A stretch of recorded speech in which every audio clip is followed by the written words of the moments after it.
finished auction. So I briefly said earlier that there's a bid and the ask.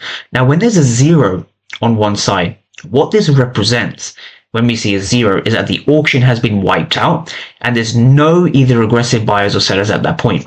So if we look over here, we see 28 for 0. This means that there's no market participants hitting the ask. So there's no aggressive buyers, right? This will become very important later on in the series when we start looking at absorption, when we start looking at exhaustion, when we start understanding potential lower time frame reversals, when we start understanding when to enter, when to exit. These things become very important, and finished auctions come in line with the delta and the volume, and we will get into that later on in the series. But for basic knowledge at this point, a 0 on one side means that there's no aggressive buyers or aggressive sellers. The auction is wiped out. Now, this often leads to reversals, and I want traders to think about this. When you see a 0, so let's take this example, this candle over here.